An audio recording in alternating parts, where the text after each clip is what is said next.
Les Africains, on leur dit de produire les matières premières, mais pendant la consommation de ces matières premières, c'est-à-dire pendant la consommation des produits finis, ils sont exclus.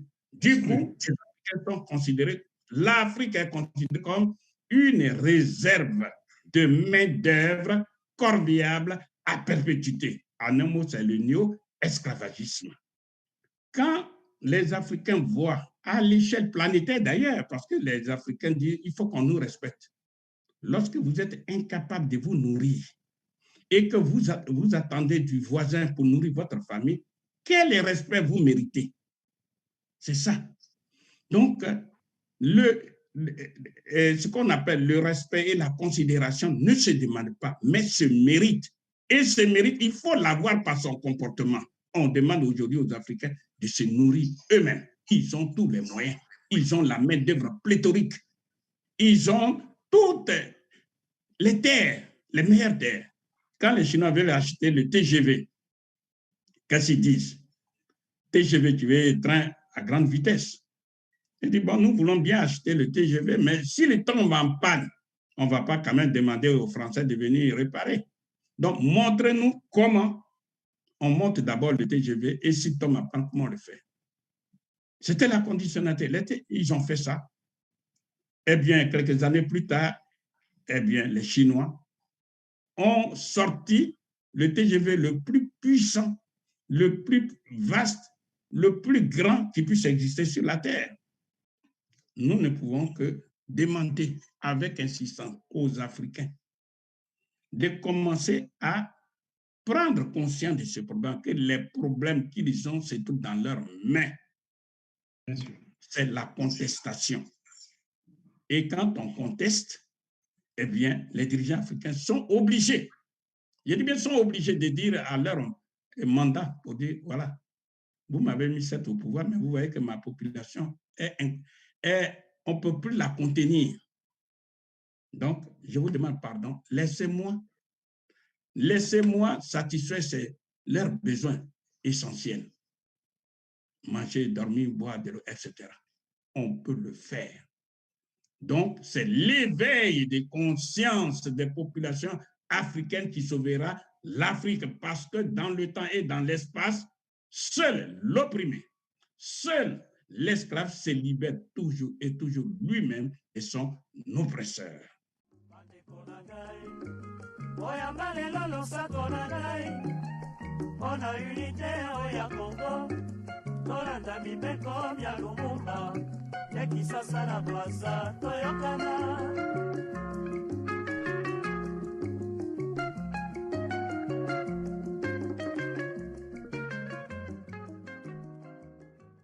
Bonjour, bonsoir, chers téléspectateurs de TLR TV. Je suis donc Enda Diogène Seni. Je suis très heureux de vous retrouver pour cette nouvelle émission. Umo Dianingouvou, l'union fait la force, la solution panafricaniste. Nous revenons aujourd'hui encore avec le professeur Nicolas Agboou, puisque nous avons fait une première émission qui a eu beaucoup de retours, et nous avons programmé plusieurs autres émissions. Donc, je vous informe déjà que nous aurons plusieurs autres émissions qui sont bien thématisées. Celle que nous avons eue la dernière fois était donc structurée, en tout cas, autour de la question de la monnaie unique africaine. Nous avons fait le choix de ne pas revenir sur les mécanismes du franc CFA, même si j'ai vu qu'il y a beaucoup de questions par rapport à la première émission qui reviennent dessus. Le professeur Agboou se fera le plaisir, lorsque nous reviendrons sur les questions, de faire quelques rappels sur le système même du franc CFA. Mais en tout cas, nous sommes concentrés sur les solutions, comme je le disais tout à l'heure, c'est-à-dire que la première émission était consacrée sur la monnaie unique africaine. Le professeur Agboou a beaucoup développé là-dessus. Il a développé sur les questions de la Banque centrale, comment ça fonctionne, sur la souveraineté politique que nous devons avoir pour nous octroyer la monnaie qui nous convient pour notre développement. Donc aujourd'hui, nous allons aborder la question de l'industrialisation de l'Afrique. Les deux autres thématiques qui vont suivre, ça sera donc sur la question de la création de l'État fédéral africain. Et enfin, la quatrième thématique portera sur la question, en tout cas la dimension anthropologique du développement de l'Afrique, notamment la renaissance africaine. Donc aujourd'hui, nous allons nous concentrer sur l'industrialisation de l'Afrique, qui donc est une articulation nécessaire avec la monnaie unique africaine. Sinon, il n'y a aucune raison de se donner une monnaie si cela ne participe pas au développement. Donc, je voudrais surtout insister là-dessus. Le professeur Agbou va s'atteler dans cette émission à faire cette articulation entre la monnaie unique africaine et l'industrialisation de l'Afrique. C'est la raison d'être de la monnaie. On ne va pas se donner tout ce mal à se doter d'une monnaie si elle ne sert pas au développement, à l'industrialisation du continent africain. Donc, avant de donner les parties qui vont composer cette émission, je vais quand même demander au professeur Agbou comment il se porte. Oui, bonsoir à tous les enfants de l'Afrique où ils se trouvent. Et pour répondre à votre question, je dirais bien, j'ai la chance d'avoir pour le moment la santé. Et je crois que vous aussi, je vous souhaite bonne santé à tout le monde d'ailleurs. Et nous allons aller directement à l'essentiel compte tenu du temps qui s'écoule. Merci. Merci beaucoup, professeur. Donc, pour cette émission, nous allons donc aborder la question de l'industrie, de la transformation des matières premières, autrement dit l'industrialisation de l'Afrique. Notre thématique sera composée de beaucoup de sous-parties, mais bon, comme toute question de développement, on ne peut pas parler de l'industrialisation sans aborder les questions de la souveraineté alimentaire, ce qu'on appelle la sécurité alimentaire, la question de l'eau potable, la question de comment se vêtir, comment s'habiller, la question du logement, comment loger décemment les Africains, la question de l'énergie, comment se déplacer, la question des infrastructures, pour paraphraser Barthélemy Boganda, qui s'était rendu célèbre avec ces 5 verbes qu'il avait mis dans son programme de développement: se loger, se nourrir, s'éduquer, se vêtir, se soigner. Voilà, professeur, on va d'abord nous concentrer sur cette première partie. Je vous laisse développer cette première partie et je reviendrai de temps en temps pour relancer. Merci. Merci. Alors, pour mémoire, nous avons dit qu'il faut que les Africains qui sont aujourd'hui face à des urgences se donnent les moyens objectifs pour pouvoir se développer, c'est-à-dire satisfaire leurs besoins essentiels. Et le premier moyen puissant, c'est de créer la monnaie unique africaine. Laquelle monnaie unique africaine sera gérée par la Banque centrale africaine. Laquelle Banque centrale africaine aura en son sein toutes les banques centrales nationales et les banques centrales communautaires. Et au cœur, au centre de décision de la Banque centrale africaine, vont siéger les différents gouverneurs des différentes banques centrales nationales, que ce soit la Banque centrale nationale du Nigeria, du Ghana, de l'Afrique du Sud, en tout cas de tous les 54 pays africains, si effectivement ils viennent dans cette Banque centrale africaine. C'est à partir de là, ils vont définir ce que nous appelons la politique monétaire, c'est-à-dire ils vont décider de mettre l'argent à la disposition des agences économiques, qu'ils soient entrepreneurs pour entreprendre, qu'ils soient des ménages pour consommer, ou bien des collectivités territoriales, etc. Donc, ce qui manque aux Africains, c'est l'argent. Quand on dit monnaie, c'est trop technique, c'est l'argent. La monnaie, ce n'est pas seulement le dollar, ce n'est pas seulement l'euro, etc. C'est l'argent qu'on utilise dans le pays. L'erreur monumentale faite par les Africains, c'est de dire « nous allons mendier pour construire notre avenir », ce qui n'est pas vrai. Et on est devant les faits. Donc, ici, nous disons, on considère que le problème de la monnaie unique africaine dont nous avons parlé dans la première émission, ce problème est résolu. Question, si nous avons notre monnaie, si nous avons notre propre argent, qu'est-ce que nous allons faire? Eh bien, nous allons satisfaire nos besoins essentiels, c'est-à-dire industrialiser les économies africaines. Pour mémoire, il n'existait pas sur la Terre un seul pays qui soit développé et qui ne soit pas industrialisé. Ça n'existe nulle part. Donc, ici et maintenant, nous devons comprendre que l'Afrique a tous les moyens pour s'industrialiser, a tous les moyens pour se développer. Parmi les différents moyens, nous avons toutes les richesses naturelles du monde et surtout, deuxième moyen, nous avons une puissance démographique qui aujourd'hui est estimée à 1,2 milliard et demain, en 2050, à 2 milliards. Si les Africains, les décideurs africains ne font rien, ils restent tout simplement dans l'attentisme. S'ils restent dans la mendicité, eh bien là, c'est un chaos qui va se produire en Afrique. C'est pourquoi nous disons, ici et maintenant, il faut constitutionnaliser la transformation en Afrique de toutes les matières premières agricoles, minières, minérales et énergétiques en des produits finis qui arrivent à générer de la richesse qu'on appelle les valeurs ajoutées, lesquelles valeurs ajoutées éliminent la pauvreté. Donc, pour être plus clair, nous disons, il faut satisfaire les 14 besoins essentiels avec notre monnaie. C'est-à-dire, il faut financer l'industrialisation des Africains. Alors, parmi les 14 besoins, nous allons dire, première chose, il faut manger. Manger veut dire quoi? Manger veut dire élever des industries alimentaires pour mettre fin à la faim et à la famine qui ridiculisent les Africains. C'est-à-dire, il s'agit d'investir sérieusement dans l'agriculture. L'Afrique a 62% des terres arables, c'est-à-dire les meilleures terres pour l'agriculture. C'est l'Afrique qui les possède. Au lieu que les Africains passent leur temps à vendre pêle-mêle les terres africaines, les dirigeants africains, au lieu de le faire ça, ils devraient utiliser ces meilleures terres-là pour développer l'agriculture.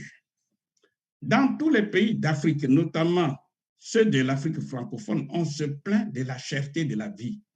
On se plaint parce que les produits vivriers coûtent cher. Et il y en a même qui s'amusent à dire qu'ils vont aller lutter contre l'inflation par des mesures administratives, c'est-à-dire envoyer des agents publics pour aller contrôler les prix. Tout ça, c'est n'importe quoi. Je m'excuse du terme.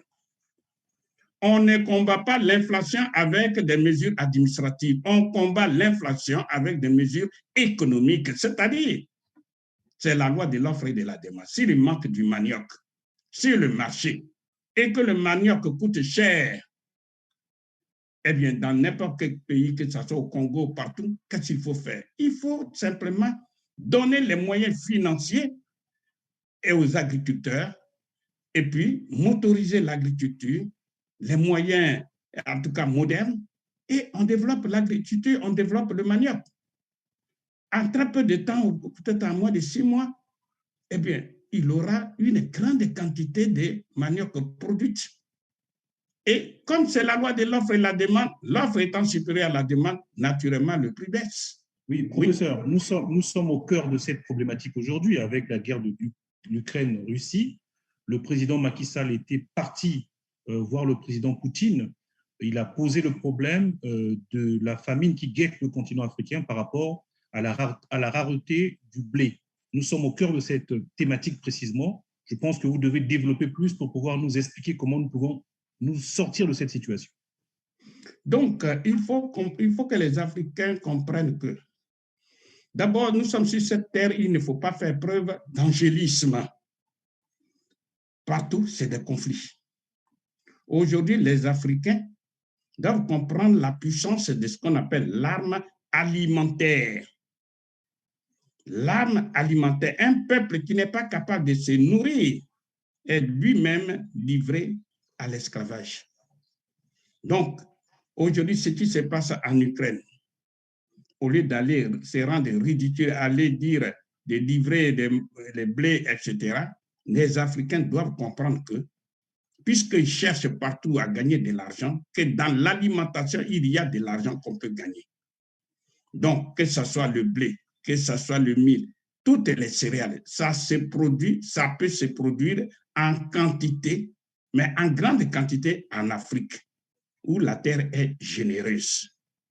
C'est une décision politique qu'il faut prendre pour dire que la priorité des priorités, c'est l'agriculture. Parce qu'avant de faire quoi que ce soit, il faut manger. Avoir la sécurité alimentaire, avoir l'autosuffisance alimentaire. Qu'est-ce que c'est l'autosuffisance alimentaire? L'autosuffisance alimentaire, quand on est autosuffisant alimentairement, ça veut dire, 1, on mange ce que l'on veut. 2, on mange en quantité et en qualité ce que l'on veut. 3, on mange quand on veut, c'est-à-dire à tout moment. Ça veut dire quoi? La nourriture doit être disponible. Mais pour y parvenir, il faut que les gouvernements africains comprennent définitivement la nécessité absolue d'investir dans l'agriculture.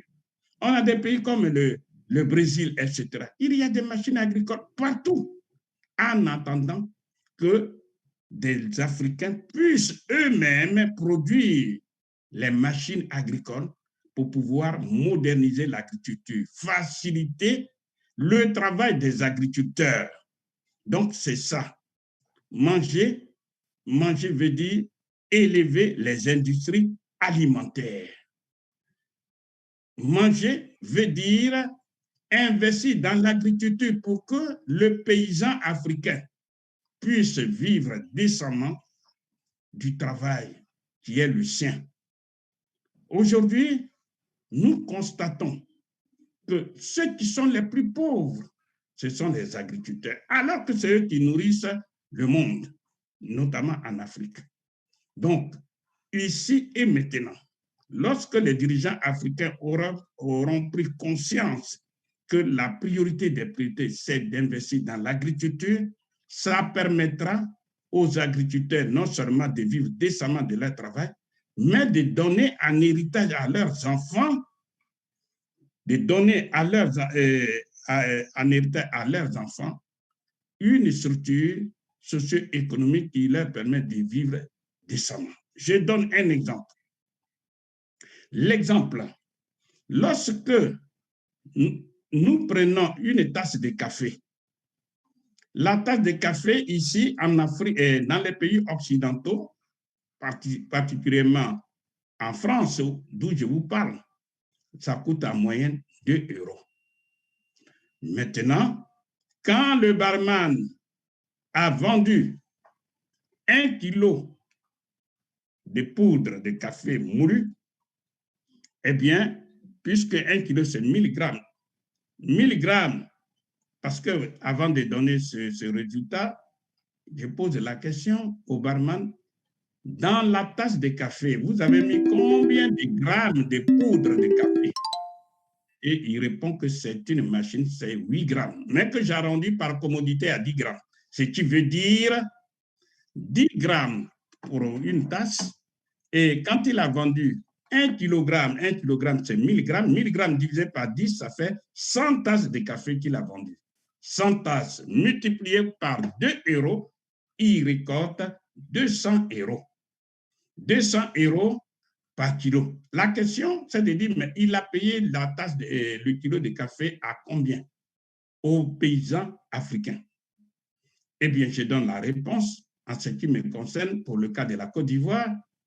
Eh bien, en moyenne, le paysan lui paye 300 francs CFA, c'est-à-dire 45 centimes le kilo, auquel s'ajoute le droit unique de sortie qui est un impôt en abrégé le DUS. Donc, 300 plus 200, parce que le droit unique, c'est 200, ça fait 500 francs CFA. 500 francs CFA, c'est 0,76 € le kilo, que j'arrondis par commodité à 1 €. Donc, le commerce nord-sud dont on nous parle, on dit aux paysans, non, aux Africains, faites les produits primaires, faites dans ce cas d'espèce le café, Et puis, nous qui sommes intelligents, parce que vous ne l'êtes pas, nous allons le transformer en produit fini et ce produit fini sera acheté à 200 €. Donc, 200 € moins 1 € qu'on donne aux pays producteurs, ça fait 199 € acquis dans ce cas d'espèce au profit de l'Europe. Pourquoi? Parce que quand l'Européen vient acheter le kilo de café, il vient avec son bateau. Eh bien, je passe sur les détails, il achète, il retourne. Il faut qu'il assure le kilo contre les pirates des mers. Eh bien, les compagnies d'assurance, ce sont les Européens dans ce cas d'espèce. Je passe sur les détails. Il arrive en Europe, précisément en France. Eh bien, de là, il va déballer, aller au port de Rouen, de Marseille, etc. Et il va aller jusqu'à dans l'entreprise qu'on appelle, par exemple, Nestlé. Eh bien, c'est là que se trouve la machine. La machine fait le travail de transformation de ce café-là en poudre. Et quand ils nous ont transformé, eh bien, ça sort et il faut emballer. Les compagnies d'emballage se trouvent où? En Europe.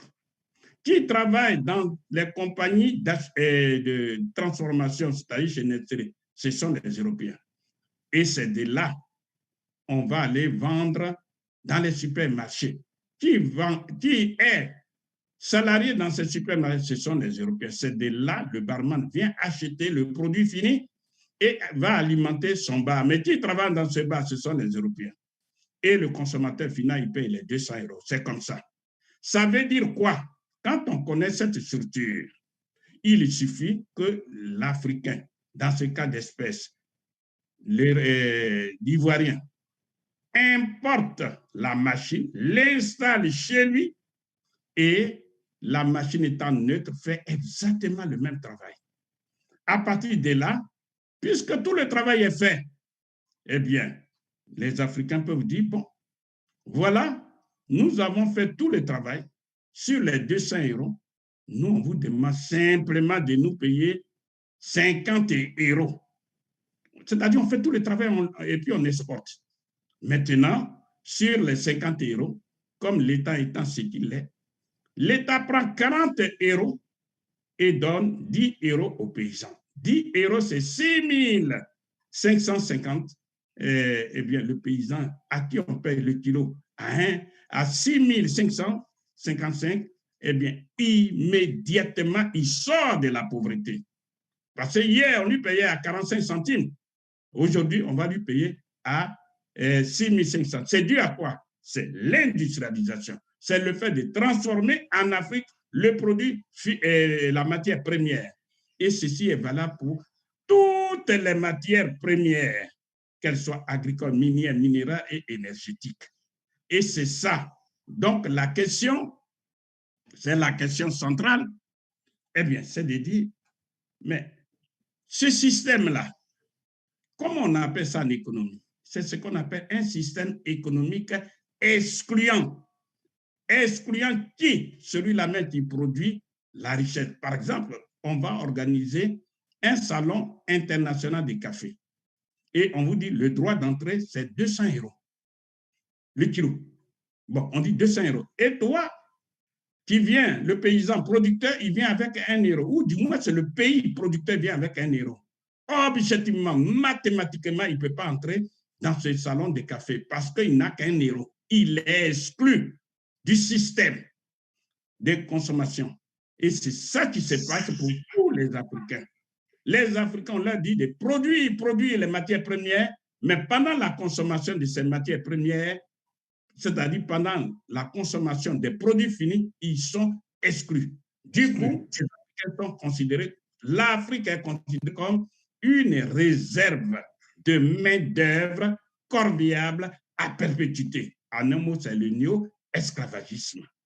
Merci, professeur. On voit bien que vous nous avez expliqué les méfaits de cette accoutumance à être pourvoyeur de matières, enfin en tout cas vendeur de matières premières et non pas transformateur. On voit bien comment le simple circuit du café produit de l'économie, puisque ça prouve de l'activité économique avant même sa transformation définitive. Professeur, qu'est-ce que vous faites comme articulation entre cette étape avec la question, par exemple, de l'eau? Aujourd'hui, sur le continent africain, nous avons à la fois des problèmes de délestage, donc d'énergie, hein, de s'éclairer, et en même temps, les problèmes de l'eau potable. Il y a de l'eau partout, il y a des cours d'eau partout, mais nous n'arrivons pas à avoir de l'eau saine pour notre santé. Bien. Donc, je termine avec ce premier point pour dire que quand les Africains voient, à l'échelle planétaire d'ailleurs, parce que les Africains disent il faut qu'on nous respecte. Lorsque vous êtes incapable de vous nourrir et que vous attendez du voisin pour nourrir votre famille, quel respect vous méritez? C'est ça. Donc, ce qu'on appelle le respect et la considération ne se demande pas, mais se mérite. Et ce mérite, il faut l'avoir par son comportement. On demande aujourd'hui aux Africains de se nourrir eux-mêmes. Ils ont tous les moyens. Ils ont la main-d'œuvre pléthorique. Ils ont toutes les terres, les meilleures terres. Donc, bref, c'est ça. Maintenant, après avoir satisfait, je dis que cet exemple que j'ai pris, c'est valable pour toutes les matières premières. Autrement dit, l'exportation des matières premières, c'est un appauvrissement. C'est ça. Bien. Par contre, si les Africains transforment eux-mêmes les matières premières en produits finis, les Africains eux-mêmes peuvent consommer les produits finis.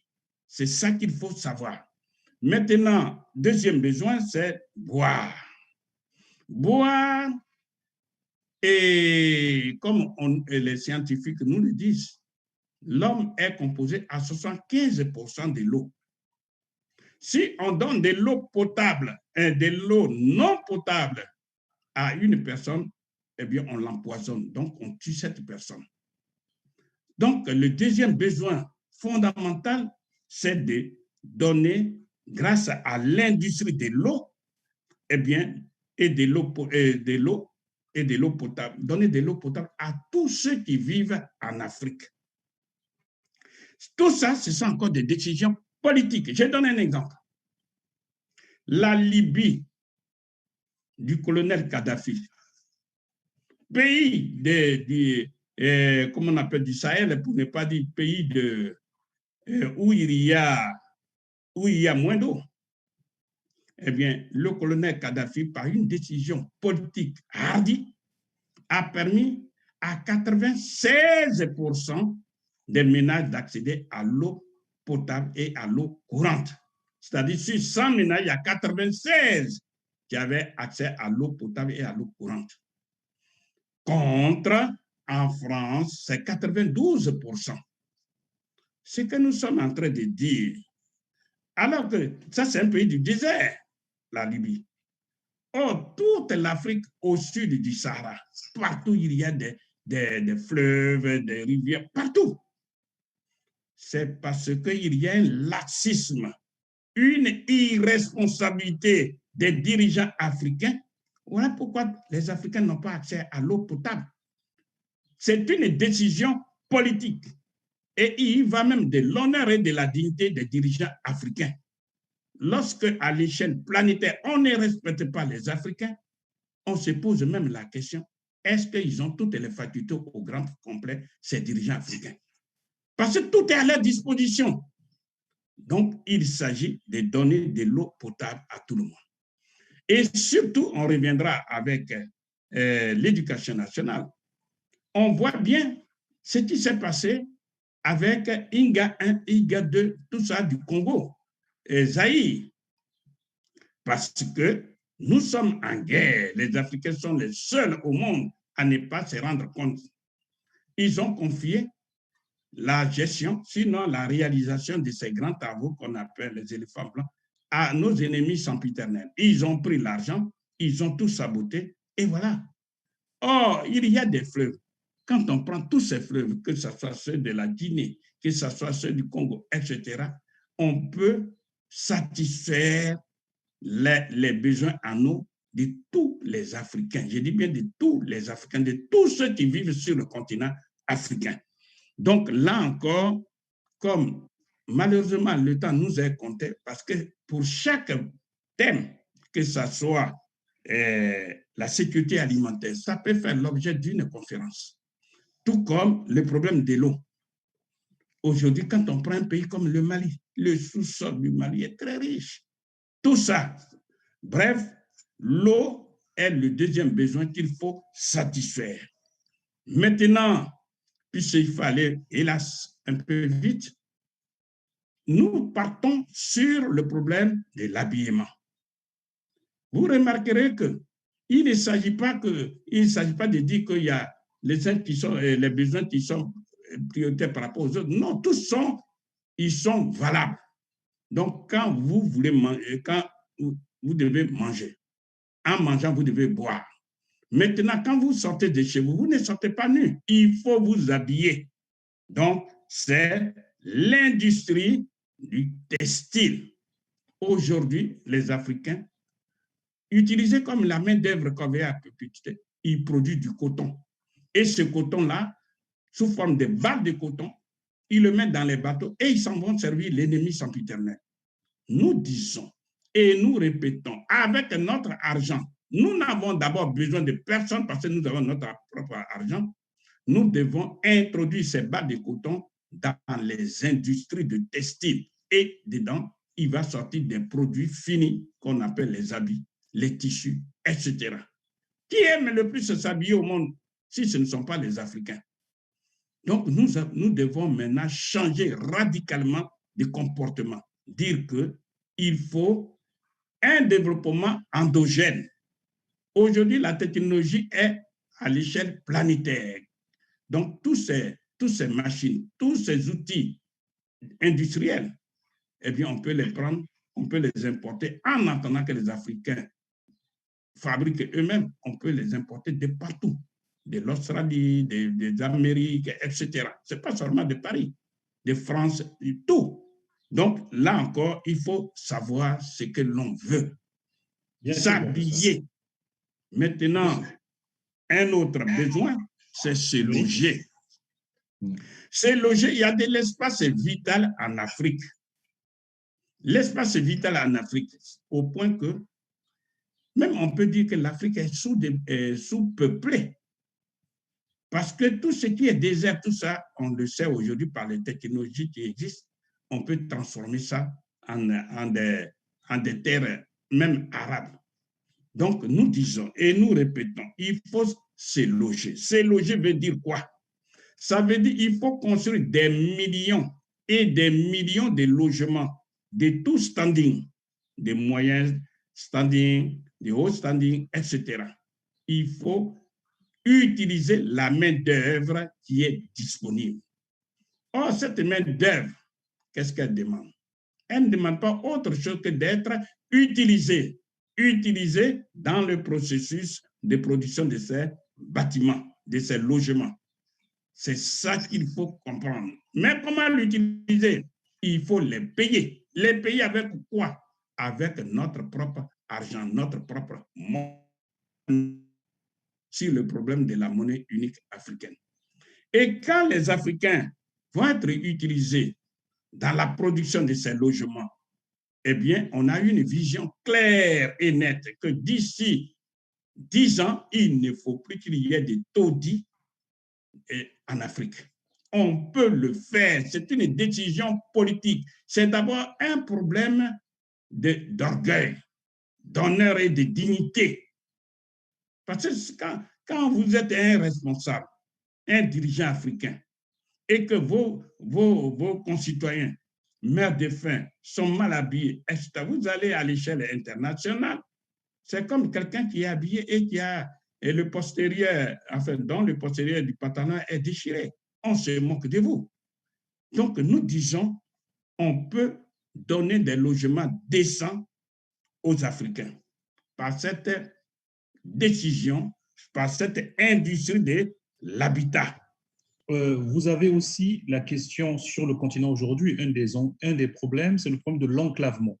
L'enclavement n'est pas seulement entre États, mais aussi à l'intérieur des États. Quelle articulation vous faites entre cette souveraineté monétaire et la question des infrastructures, c'est-à-dire de se déplacer et dans les pays et entre pays africains?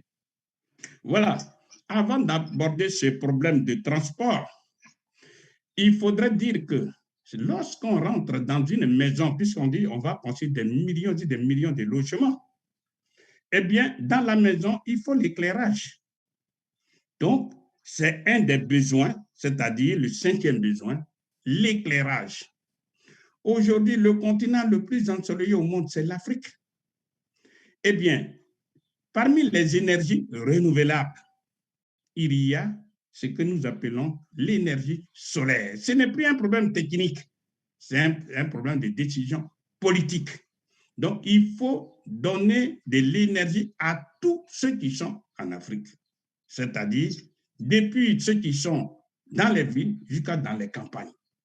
Quand l'énergie solaire va rentrer dans les campagnes, vous verrez que tous ceux qui sont là peuvent avoir accès à des commodités modernes.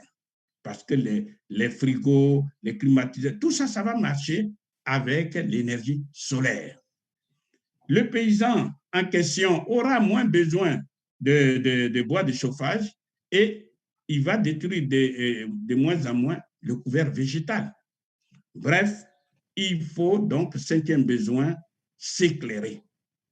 Parce que ceux qui quittent les villages et qui vont dans les villes et d'ailleurs inhospitalières, ils sont attirés par les lumières. Donc, il faut sortir de l'obscurité l'écrasante majorité des populations africaines qui sont dans les campagnes. Il faut y mettre de l'éclairage avec l'énergie solaire. Ensuite, 6e question et 6e besoin, c'est de ça, le transport collectif et individuel. C'est vrai, à l'intérieur de chaque pays, il faut désenclaver. Il faut financer justement tout ça pour permettre des circulations fluides entre ceux qui sont dans les villes et ceux qui sont dans les campagnes. Il faut faire une meilleure articulation entre toutes ces villes et entre tous ces villages. Il faut désenclaver. Mais mieux, il faut que les Africains comprennent la nécessité absolue de se mettre en communication entre les différents États pour que les déplacements soient facilités. J'entends par les routes, donc ici, ces transports collectifs, ah oui, et là, ça veut dire que pour que cela soit possible, il faut certes des bus, il faut des véhicules collectifs et des véhicules individuels, mais ça nous permet d'aborder le 7e besoin, ce sont les routes. C'est de ça. Il s'agit des routes terrestres.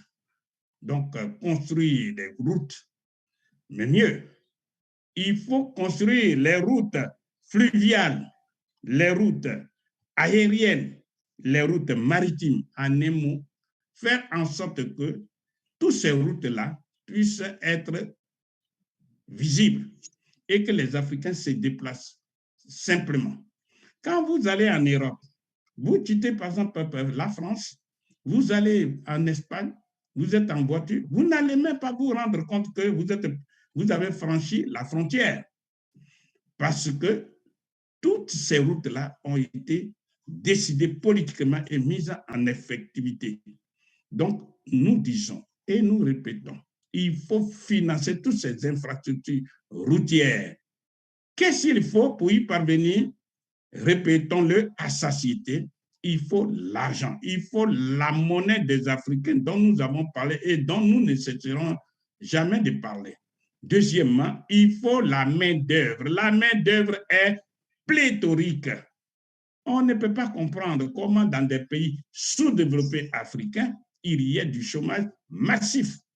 Il y a chômage, c'est-à-dire la main-d'œuvre, elle est disponible quand elle n'a rien à faire. Alors que tout ce que je suis en train de vous dire, c'est bien des millions et des millions d'emplois qui sont là. Qu'est-ce qu'on demande? Parce que pour faire travailler quelqu'un, il y a 2 moyens. Premier moyen, vous le mettez en esclavage et il travaille gratuitement pour vous. On va imaginer, on va admettre que cette méthode, elle est dépassée. Mais la deuxième méthode qui est d'actualité, il faut payer ces gens qui travaillent. Payer avec quoi? Avec l'argent qu'on utilise dans le pays. C'est pourquoi nous insistons sur le problème de la monnaie. Si on a notre argent, eh bien, on utilise toute cette main-d'œuvre pléthorique et par exemple, dans le cas d'espèces dans les routes, et les routes seront faites. Et mieux, la diaspora, c'est-à-dire les Africains qui ont quitté l'Afrique, qui sont partout dans le monde. Si les Africains ont leur argent, eh bien, ils peuvent faire appel à des compétences dans tous les domaines, je dis bien dans tous les domaines, y compris ici dans les infrastructures routières. Voilà. Donc, on peut faire tout ça. C'est l'élément essentiel. Les gens peuvent spéculer, hein, mais c'est l'argent. L'argent, c'est l'argent pour les Africains, qu'on appelle la monnaie. Et ce n'est qu'à partir de là, on peut peut-être attaquer la deuxième partie sur le problème de l'éducation, etc. Merci beaucoup, professeur Abou. Donc, nous allons aborder la deuxième partie de ce que la détention, en tout cas, la souveraineté monétaire peut permettre de faire, peut régler comme problème. Nous avons tout à l'heure passé en revue la question de la souveraineté alimentaire, la question de l'eau potable, de se vêtir. Les Africains sont un peuple à la fois qui a des besoins primaires pour se protéger des vêtements, mais en même temps pour la parure. L'Africain est connu pour ça. Donc, une industrie liée à cette question ne pourra que se développer sur le continent si nous avons les moyens de les financer à travers notre propre monnaie. La question du logement, nous avons des bidonvilles sur le continent africain, un peu partout, et cela prouve que les Africains éprouvent des grands problèmes pour trouver le toit adéquat, décent, pour se sentir bien. S'éclairer, l'énergie, vous l'avez aussi évoqué, se déplacer. Nous avons un continent qui est enclavé à l'intérieur des territoires, en même temps, dans les frontières, ça pose de gros problèmes, déjà pour le panafricanisme, parce que sans communiquer, sans les infrastructures routières, il n'y a pas de panafricanisme possible. Nous allons aborder la deuxième partie, professeur Abou.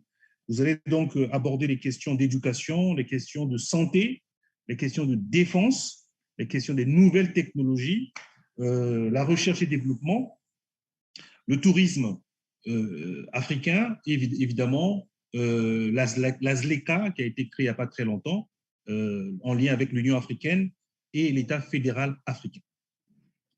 Bien. Donc, ici, nous allons parler de l'éducation. L'éducation nationale, ça veut dire quoi? Il s'agit, avec notre argent, avec notre MUA, financer sérieusement, mais vraiment très sérieusement, le développement de l'enseignement primaire, secondaire et supérieur. L'enseignement primaire et secondaire exigeait que dans chaque classe, il n'y ait pas plus de 30 élèves. Et ça, on peut le faire si on a les moyens financiers pour financer justement les enseignants. Pour mémoire, lorsque vous allez en Corée du Sud, la Corée du Sud en 1960, le Sud-Coréen avait $690 par an, contre $800 pour par exemple, les Centrafricains. Pour, en un mot, presque tous les pays de la zone franc CFA avaient autour de $1000 par tête en 1960. À l'instant où je vous parle, vous pouvez vérifier. Le Sud-Coréen gagne en moyenne $41 000 contre, par exemple, pour Centrafrique, autour de $1000. Qu'est-ce qui est la caractéristique? Eh bien, les Sud-Coréens, les dirigeants ont compris que le développement passe d'abord par la formation, par l'éducation. Et si bien que le métier le mieux payé en Corée du Sud, c'est l'éducation. Ils le font parce qu'ils ont leur monnaie, qui est le won. Les Africains qui sont dans la mendicité, comment peuvent-ils se permettre de réaliser des projets hardis quand on sait qu'ils ne se donnent pas les moyens financiers pour pouvoir exprimer leur projet, réaliser leur projet. Donc, l'éducation nationale. L'éducation nationale, il faut développer l'enseignement certes général, mais l'enseignement technique, n'est-ce pas? Et tous les autres corps de l'enseignant et de l'enseignement qui peuvent faciliter, sinon satisfaire les besoins des Africains. Aujourd'hui, quel que soit le pays, je dis bien quel que soit le pays de l'Afrique subsaharienne, vous les prenez, ils vont dire, voilà, comme nous ne sommes pas, parce que c'est ce que ça veut dire, comme nous ne sommes pas intelligents comme les Blancs, eh bien, nous donnons ces vastes marchés de pétrole, de matières premières, etc., à ces Blancs, à ces ingénieurs qui vont faire ça, qui vont exploiter le pétrole, le gaz, etc. Et nous, dans le contrat, nous nous contenterons de recevoir 15-20%. Bon, en étant extrêmement généreux, 30%. Mais nous disons, nous nous posons la question. Mais l'éducation nationale sert à quoi? Ça fait plus de 60 ans que les pays africains sont indépendants politiquement.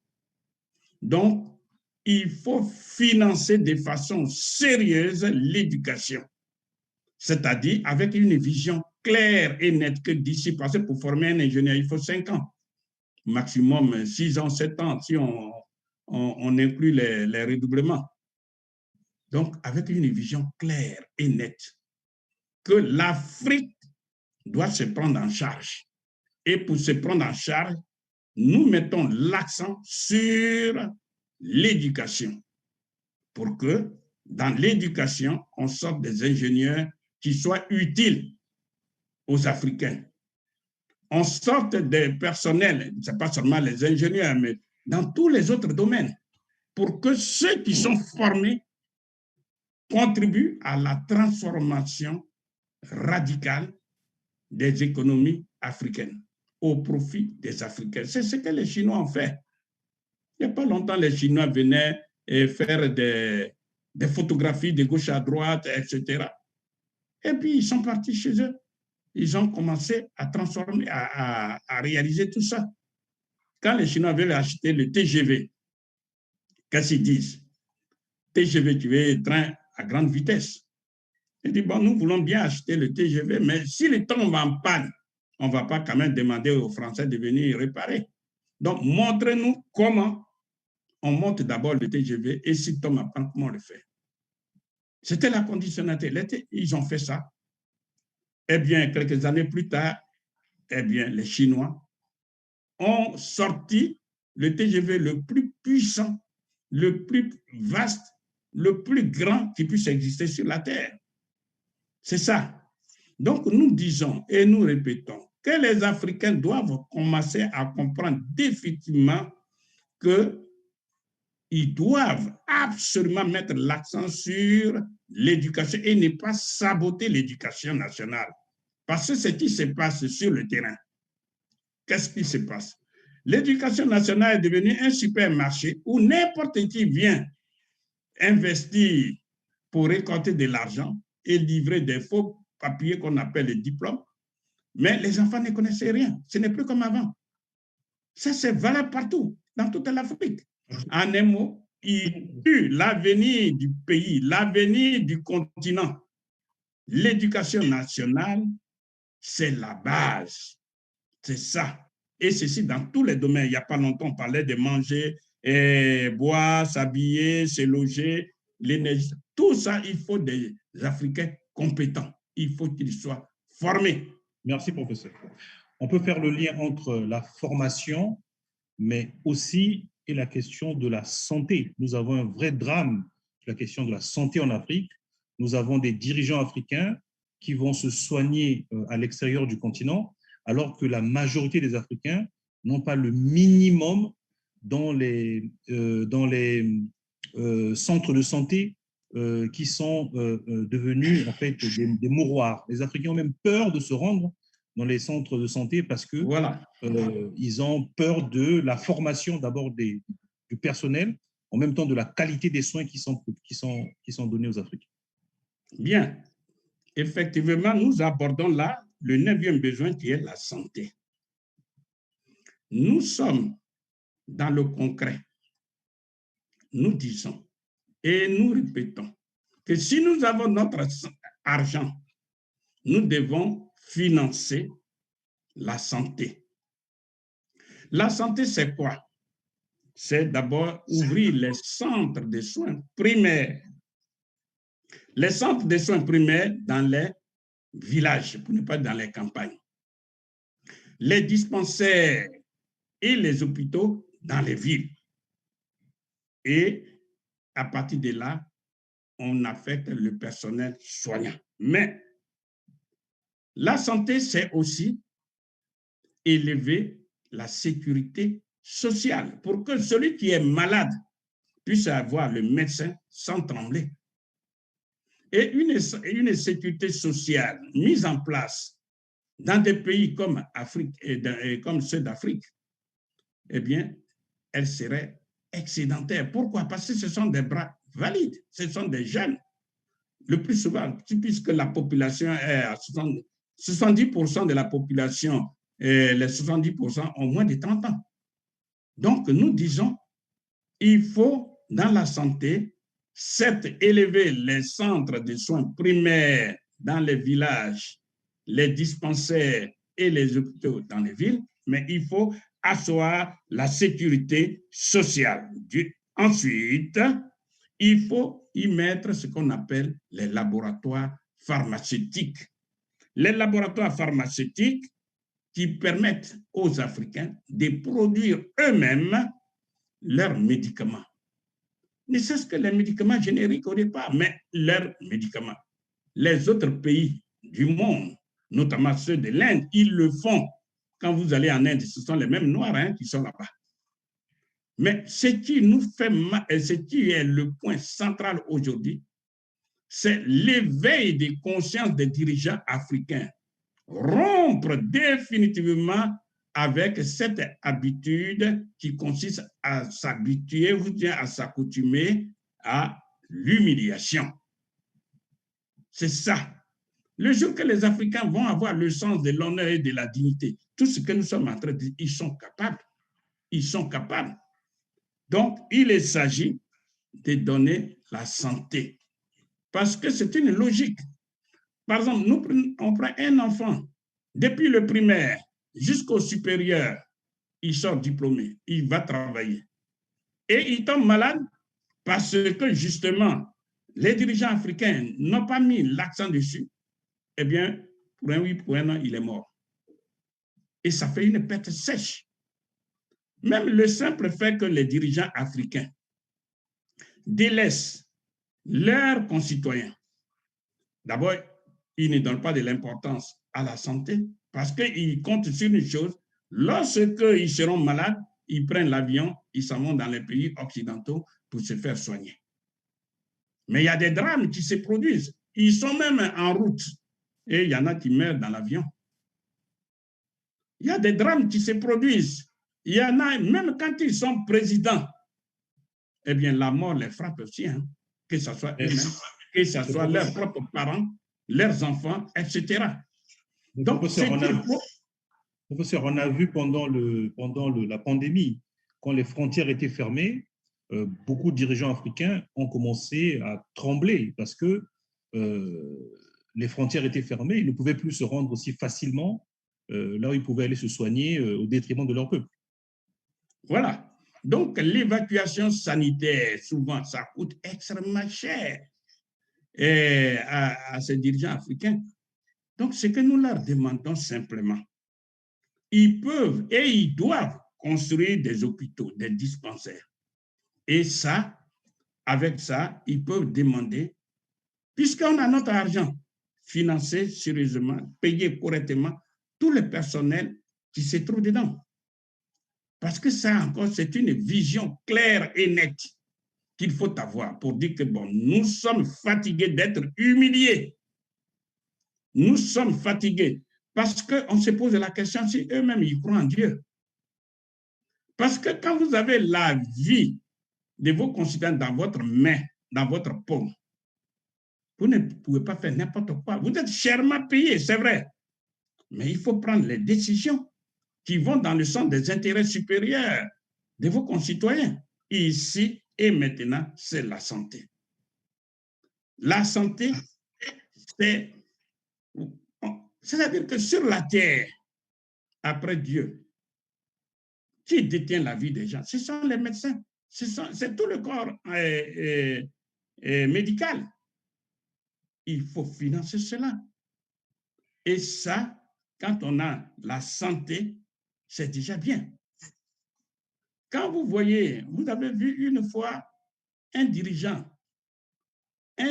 politique français aller se faire soigner en Afrique. Quand vous avez vu, est-ce que vous avez vu une seule fois un dirigeant français aller se faire soigner aux États-Unis d'Amérique? Non. Parce que quand vous êtes couché là, dans un lit d'hôpital, sous le bloc opératoire, vous qui détenez l'avenir de tout un peuple, c'est fini. Ils peuvent vous finir à tout moment comme ils le veulent. Ils peuvent même programmer votre mort. Donc, rien que pour la souveraineté même des pays, les dirigeants africains ont le devoir, ont l'obligation de construire des infrastructures sanitaires qui permettent à tous les concitoyens de se soigner et d'être valides, d'être en bonne santé pour pouvoir travailler efficacement et contribuer au développement du pays. Ce qui nous amène à dire, bon, il faut aborder le problème de la défense. C'est le 10e besoin. Les événements en cours sur le continent africain ont mis en lumière notre incapacité à maîtriser nos frontières, nos territoires, alors Bien. Que les populations africaines sont souvent l'objet de crainte de leur propre armée, mais quand il y a la vraie adversité, on ne voit plus rien.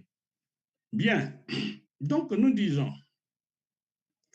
la défense-sécurité, il ne faut pas se faire des illusions. Lorsqu'on parle du triangle de souveraineté, triangle c'est 3. Le premier point du triangle de souveraineté, c'est la monnaie, l'argent.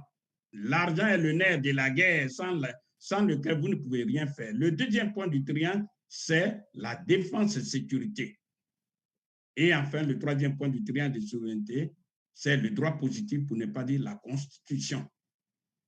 Si vous n'avez pas l'argent, si vous n'avez pas la monnaie, vous ne pouvez pas construire le deuxième point du triangle, c'est-à-dire la sécurité et la défense. Si vous n'êtes pas capable de vous défendre, vous êtes esclavagisable à tout moment. C'est ce que les Occidentaux ont compris. Tous ceux qui viennent aujourd'hui envahir l'Afrique et qui parlent du terrorisme, qui parlent du djihadisme, ils savent qu'ils sont en train de prendre l'Afrique. Ils sont en train de réduire l'Afrique en esclavage. Et les Africains font comme des naïfs. Donc, aujourd'hui, nous disons et nous répétons, il y a une occasion unique en son genre, unique. La Russie de Vladimir Poutine est en conflit ouvert avec tous les pays occidentaux. Mais quand on rentre dans l'histoire, on verra que la Russie a toujours milité pour l'Afrique. Donc, ici et maintenant, nous avons une chance exceptionnelle avec le Mali. Le Mali d'Assimi Goïta, parce qu'on dit on connaît ses meilleurs amis quand on est en difficulté. Le Mali d'Assimi Goïta s'est rendu en Russie auprès de Vladimir Poutine. Et le Mali a pris des décisions salutaires pour pouvoir se défendre contre ces terroristes, contre ces djihadistes. Rien n'est encore parfait, c'est vrai, mais des progrès spectaculaires sont observés dans ce terrorisme-là. Donc, les Africains, au lieu de militer en faveur de l'ennemi sempiterne, devraient utiliser cette occasion unique pour s'unir avec le Mali. Je veux dire concrètement, le Mali doit être uni avec particulièrement Centrafrique, la Guinée-Conakry, le Burkina Faso et tous les autres pays pour asseoir solidement une défense non seulement pour le Mali, mais pour tout le continent. C'est ensemble que les Africains peuvent se défendre. Je donne un exemple. Lorsque vous prenez un pays qu'on appelle Rhode Island, je reviendrai dessus, si les 54 pays africains vont s'attaquer militairement à ce petit pays qui a 3000 km² contre l'Afrique qui a 30 millions de km², eh bien, et que ce petit pays qui a 1 200 000 personnes, 1 200 000 habitants, eh bien, qu'est-ce qui va se passer? Eh bien, en moins d'un mois, tous ces 54 pays seront balayés, complètement balayés du globe terrestre, partis par l'armée fédérale américaine, parce que ce petit pays fait partie des 50 pays africains et américains. Ce que nous sommes en train de dire, et nous reviendrons dessus plus tard, nous sommes en train de dire, comme on essaie de dire, l'union fait la force, ce n'est pas seulement un simple proverbe, mais la réalité objective nous montre que les Africains, pour leur existence, n'ont pas d'autre choix que de s'unir. Donc, il faut qu'ils forment une armée continentale. Et ça, elle sera financée par la monnaie unique africaine. L'Union africaine, nous reviendrons dessus, sert à quoi? Donc, vous voyez bien qu'après la santé et la défense, nous devons maintenant aborder les nouvelles technologies de l'information et de la communication. Nous sommes en un temps moderne. Il ne s'agit pas de dire que nous importons toutes ces technologies. Tout ça, c'est parti de l'Afrique. Nous reviendrons plus tard dessus. Le 12e besoin, c'est la recherche et le développement. Aujourd'hui, celui qui dépose plus de brevets d'invention dans le monde, c'est bien la Chine. Ce ne sont plus les États-Unis. Les États-Unis sont deuxièmes. Et c'est avec les brevets d'invention qu'on révolutionne l'économie d'un pays. Le 13e besoin, c'est financer la culture et le tourisme en Afrique. Les Africains ne connaissent pas l'Afrique. Vous allez prendre un Africain, il connaît beaucoup de pays du reste du monde, mais l'Afrique même ne connaît pas. Alors que c'est une mine d'or. Il faut financer la culture. Parce que pour dominer quelqu'un, il faut le dominer sur le plan culturel et sur le plan religieux, sur le plan spirituel. Tout ça, on doit financer ça pour que l'Africain se retrouve lui-même. On viendra ici avec la solution anthropologique. On va aborder maintenant le 14e point. Voilà, le 14e besoin, c'est le financement de l'Union africaine. Le financement de l'État fédéral africain, le financement de la ZELCA. Prenons le financement de l'Union africaine. Beaucoup se plaignent de la faiblesse de l'Union africaine. C'est tout à fait normal puisque l'Union africaine est financée par qui? À 87% par l'Union européenne. C'est une loi de la nature. C'est la main qui donne qui est toujours au-dessus de celle qui reçoit. Et les Européens, ils savent que le moyen le plus puissant pour pouvoir continuer à dominer ces Africains, il faut financer leur organisme qui, de toute façon, est à la solde de l'Europe. Donc, si nous avons notre monnaie, eh bien, nous n'aurons plus besoin de l'aide extérieure financière. Nous allons financer l'Union africaine qui va retrouver son autorité. Il y en a de même pour ce que nous appelons la ZELCA, la zone de libre-échange du continent africain. L'Afrique, avec toutes les routes que nous aurons déjà financées, qui va désenclaver tous les pays, à l'intérieur comme à l'extérieur, eh bien, la ZELCA, la zone de libre-échange du continent africain, avec la transformation des produits, non des matières premières en des produits finis, les Africains vont commercer entre eux. un marché de 1 milliard 200 millions, sinon 300 millions de personnes aujourd'hui, et un marché de 1 milliard, non, de 2 milliards en 2050, c'est-à-dire dans quelques années. Donc, nous comprenons que avec, imaginez un seul état. On dit, voilà un opérateur économique, il a eu tous ses diplômes, tout ce que vous voulez, mais il veut gagner décemment sa vie. Il n'a pas besoin d'aller voler l'État.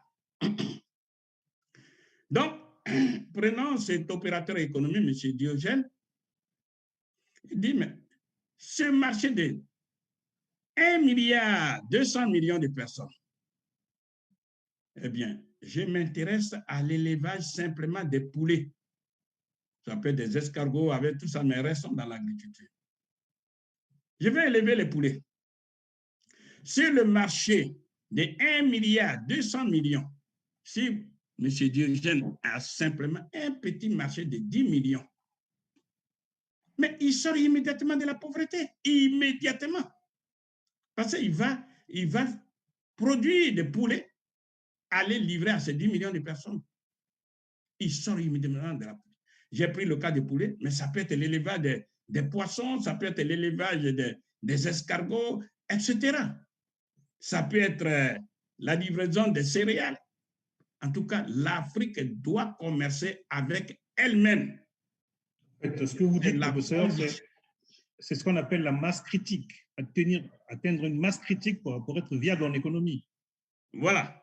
Donc, vous comprenez qu'avec ça, le financement donc, de l'Union africaine dont nous avons parlé, le financement de la ZK, et, comme nous le verrons plus tard, le financement de l'État fédéral africain. Ce n'est pas l'ennemi sempiternel qui viendra vous donner de l'argent pour pouvoir vous unir. Parce que quand ils l'ont fait en 1885, ils savaient pourquoi. Il faut atomiser les Africains, les pays africains. Faire de l'Afrique une poussière d'États microscopiques incapables de se défendre les uns les autres. Aujourd'hui, les Africains ont pour partenaire économique direct l'Union européenne. L'Union européenne, on le voit, ils le voient, les dirigeants africains le voient. L'Union africaine et l'Union européenne, ce n'est rien d'autre que la formation des États-Unis d'Europe. Ils le voient, mais ils font comme s'ils ne le voient pas. Donc, nous disons au vu et au su de tout ça, 1. Les Africains doivent se donner les moyens objectifs, c'est-à-dire battre monnaie, que nous appelons la MUA. 2. S'industrialiser, utiliser cet argent et transformer toutes les matières premières agricoles, minières, minérales et énergétiques en des produits finis qui génèrent de la richesse qu'on appelle les valeurs ajoutées, lesquelles valeurs ajoutées éliminent la pauvreté. Donc, vous comprenez que les solutions des problèmes de l'Afrique ne se trouvent pas hors de l'Afrique. Les solutions des problèmes de l'Afrique se trouvent dans les mains des Africains eux-mêmes. Je dis bien des Africains. Je ne dis pas seulement des dirigeants africains, mais je dis des Africains. Pourquoi des Africains? Hormis les dirigeants africains, qui, vous le savez, sont souvent à la sorte de l'Occident, sinon de ceux qui l'ont mis au pouvoir, les Africains qui absorbent les mesures d'austérité qui sauvent, c'est à eux de se révolter, de contester. Aujourd'hui, comment se manifeste la contestation? Les Africains désertent l'Afrique et ils vont mourir de façon stoïque dans les déserts africains, dans les océans. Ils s'en vont se faire des esclaves de façon volontaire ou involontaire dans les pays arabo-musulmans. Ce genre de révolution, ce genre de contestation, ce n'est pas comme ça. C'est sur le continent africain pour dire, Monsieur le Président, nous ne voulons pas de votre poste, mais nous ne voulons plus de la vie chère. Nous voulons de l'abondance. Quitte à lui de poser, mais comment faire pour avoir de l'abondance, par exemple, alimentaire? On dit, mais il faut investir dans l'agriculture. C'est aussi simple que ça. Des millions et des millions qui sont dépensés de gauche à droite, qui sont mis dans les banques étrangères, etc. Ces banques-là, ces sommes phénoménales doivent être utilisées pour pouvoir moderniser l'agriculture. avec une vision claire. Non seulement l'Afrique aura l'autosuffisance alimentaire, mais l'Afrique peut même nourrir le monde entier. Et nous insistons dessus. C'est pourquoi, pour conclure, nous disons l'Afrique doit battre la monnaie unique africaine. La question centrale, nous avons déjà commencé à répondre à quoi sert cette monnaie unique africaine? Elle va servir à industrialiser les économies africaines. C'est avec ça l'Afrique va sortir de l'ornière socio-économique. Et plus tard, on verra avec la troisième solution que c'est l'État fédéral africain. Donc, pour conclure, nous ne pouvons que demander avec insistance aux Africains de commencer à prendre conscience de ce problème, que les problèmes qu'ils ont se trouvent dans leurs mains. C'est la contestation. Et quand on conteste, eh bien, les dirigeants africains sont obligés, je dis bien sont obligés de dire à leur mandat, pour dire, voilà, vous m'avez mis cette au pouvoir, mais vous voyez que ma population on ne peut plus la contenir. Donc, je vous demande pardon, laissez-moi satisfaire leurs besoins essentiels. Manger, dormir, boire de l'eau, etc. On peut le faire. Donc, c'est l'éveil des consciences des populations africaines qui sauvera l'Afrique, parce que dans le temps et dans l'espace, seul l'opprimé, seul l'esclave se libère toujours et toujours lui-même et son oppresseur. Merci, professeur Abou. Merci pour cet appel à l'insurrection des consciences, hein, puisque c'est la conclusion que vous lancez. Donc, je remercie les téléspectateurs de TLR TV. Je voudrais vous rappeler que nous allons avoir une prochaine émission qui sera consacrée à l'État fédéral africain. Et puis, nous aurons une autre émission thématisée sur les solutions dites anthropologiques. Nous aurons une émission sur les questions, puisque nous avons pris le parti de laisser le professeur Abou développer d'abord pour que vous ayez de la matière afin qu'il revienne par la suite sur vos questions. Je rappelle, en tout cas, je donne ici mon adresse mail. Donc, mon adresse mail va donc défiler sur l'écran. Faites attention. C'est donc D, comme Diogène, comme Daniel, D. Et puis, vous avez le tiret le long du bas, le tiret du bas. Ensuite, seny, SE2NY, @yahoo.fr. Ça va donc défiler sur l'écran. L'idée, c'est que vous nous envoyez vos questions, parce que des fois, quand vous réagissez sur des plateformes où l'émission sera diffusée, il arrive que vos réactions ne soient pas bien suivies. Donc, vous pouvez nous envoyer vos questions et nous allons organiser une émission spécifique pour que le professeur prenne le temps de répondre à toutes ces questions. Je vous remercie encore une fois. Notre émission Umoja Ninguvu, l'Union fait la force, arrive à sa fin. Pour une prochaine fois, nous serons encore heureux d'avoir le professeur Abou pour terminer cette série d'émissions pédagogiques de conscientisation de l'insurrection des consciences, pour ainsi dire. Merci, professeur Abou, d'être venu encore une fois pour nous éclairer. Merci, cher frère. Et puis, bon, du courage. On est ensemble, comme on dit chez nous.